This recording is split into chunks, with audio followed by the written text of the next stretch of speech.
Bună, Andreea, mă bucur să te revăd. Salutare și bine te-am găsit! Ne-am gândit să facem un mic video despre tabăra pe care o organizăm în perioada 19-21 septembrie. Mai e foarte puțin și vă așteptăm cu mare drag să fiți alături de noi într-o locație de poveste, noi așa o numim. Mai exact la Valea Doftanei, un loc încărcat cu multă energie pozitivă lângă barajul Paltinul, unde veți avea parte de foarte multe surprize. Eu de-abia aștept să ajungem acolo și mai sunt câteva zile, așa le numărăm deja și sunt super entuziasmată de tot ce am pregătit, mai ales că știu câte valoare oferi în atelierele tale și chiar mi-ar plăcea un pic să povestim și despre ce vom face acolo. Așadar, dacă vrei tu să încep despre ce surprize ne pregăti tu, eu tare aș fi încântată să te ascultăm și apoi o să vă zic și eu câteva lucrușoare, așa, despre dicție și ce vom mai face în acele zile. Da, aș vrea așa puțin să povestesc cum mi-a venit ideea să fac această tabără. În primul rând, mi-era dor să mă reîntâlnesc cu oamenii, pentru că a face ateliere mai mult online nu înseamnă chiar același lucru de conectare, da? Și am observat și în ședințele cu clienții mei că oamenii au nevoie de această reconectare, în primul rând, cu corpul lor, dar și cu mintea, cu sufletul. Și mi-a venit această idee de a colabora cu Andreea, pe care eu o cunosc personal și am făcut și eu cursuri de public speaking împreună cu ea și mi-au plăcut foarte mult și ea aduce multă valoare în terapiile ei. Și am hotărât împreună să facem această tabără de reîntoarcere la rădăcinile noastre și, în primul rând, la valorile pe care noi le avem ca oameni. Oamenii au uitat de simplitatea lor, de curaj, de încredere în sine și această tabără vine cu aceste idei, da, și exerciții de a ne reconecta la noi. Mai ales că vremurile pe care le trăim sunt destul de agitate, da, și oamenii sunt într-o alertă continuă și nu mai știu să se oprească. Ar mai fi o altă idee în această tabără. În primul rând, partea astrologică, da? Jupiter a intrat în rac, Jupiter este planeta norocului și a banilor. În rac ce înseamnă reconectarea la familie, la rădăcini, la sine, da? Și ideea acestei tabere este și Jupiter, da? Dar vom povesti mai multe în tabără. Eu m-am gândit într-una din aceste zile, ca și unul dintre exerciții, să fie un exercițiu cu linia timpului. În primul rând, starea de prezență este foarte importantă, da? Sunt oameni care trăiesc ori în trecut și sunt în depresie sau se confruntă cu anxietatea sau trăiesc în viitor, au această frică a zilei de mâine.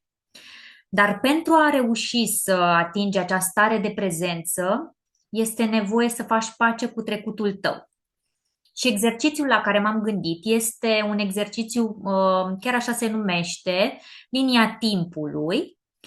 Și ce vom face? Mai ales că această locație ne permite să ne bucurăm și de conectarea cu natura și de lucrul exact în afară, da? Vom avea acest exercițiu și prin intermediul unei sfori, da, fiecare persoană, fiecare participant își va desena linia timpului și va merge efectiv pe pământ, va fi așezată această sfoară și va păși pe această sfoară, reconectându-se pe parcurs cu copilăria sa, cu adolescența și cu etapa de vârstă pe care o are în prezent. Prin intermediul întrebărilor, eu voi ghida participanții să-și descopere blocaje cu care încă se mai confruntă din copilărie, din adolescență și în prezent. Acesta este unul dintre exerciții, plus surprizele pe care noi le-am pregătit participanților. Prima dată vom mânca autentic, vom începe cu cina, da? Apoi vom avea o surpriză cu plimbarea cu trăsura trasă de cai, pe care nu o facem în fiecare zi, da? Ne-am gândit să ne reîntoarcem la tradițiile strămoșești, la a vedea și a simți ce înseamnă să te reconectezi cu animalele, cu natura, cu ceea ce ne oferă locul respectiv. Avem o altă surpriză și focul de tabără pe care îl vom face împreună sâmbătă seara, dar și dansul popular. Vom învăța să dansăm autentic, tradițional, da? Cum vom avea invitați un ansamblu de dansuri populare de la Valea Doftanei, care ne va învăța să dansăm autentic popular. O las acum și pe Andreea să ne spună ce ne-a pregătit și ea. Da, abia aștept, sună totul super genial și de-abia aștept să ne vedem, să ne îmbrățișăm și să facem toate aceste lucruri foarte faine pe care tu le-ai spus și apropo de exercițiul pe care tocmai l-ai dat ca exemplu, eu de-abia aștept. Sper că pot să-l fac și eu, nu? Atunci când o să Da, țin da. minunat. Chiar mi-ar plăcea tare mult pentru că sună super fain și sunt sigură că atunci când faci exercițiul e o altă, cum să zic, o altă energie și o altă stare și poți percepe anumite lucruri pe care de altfel dacă nu le face nu ai vedea care este de fapt realitatea și sunt sigură că vine cu multe conștientizări. Super! Mulțumesc încă o dată pentru experiența aceasta și pentru timpul tău și pentru faptul că m-ai invitat să facem acest lucru împreună. Chiar sunt super onorată și mulțumesc încă o dată. Și am mai mulțumit, dar simt nevoia să-ți mai mulțumesc încă o dată pentru toată energia, dedicarea, implicarea ta și pentru că, cum spuneam, ai zis să facem asta împreună și mă simt onorată să spun din nou. Acum, ce vom face? Dacă Elena a venit pe partea aceasta de întoarcere la rădăcini, de tot felul de exerciții, de prezență, cu siguranță ne ajută și, repet, chiar mi-ar plăcea să le fac și eu. Eu o să vin cu partea aceasta de comunicare. Pentru că noi, dacă nu comunicăm, nu o să știe nimeni ce o fi nici în sufletelul nostru, nici în prezent și atunci e tare fain să putem să comunicăm chiar și emoțiile noastre de care ne tot ferim. O să facem și partea aceasta de gestionare emoțiilor, dar pe lângă asta vom face super multe exerciții, inclusiv de dicție și de limbaj non-verbal, pentru că este practic o congruență așa între ceea ce spunem, cum spunem și ce arătăm pe corpul nostru atunci când spunem ceea ce spunem. O să fie un mix super fain, am pregătit super multe exerciții, printre care și 6 saci în 6 saci. Și o să ne distrăm cu aceste exerciții, așa, în toată splendoarea lor.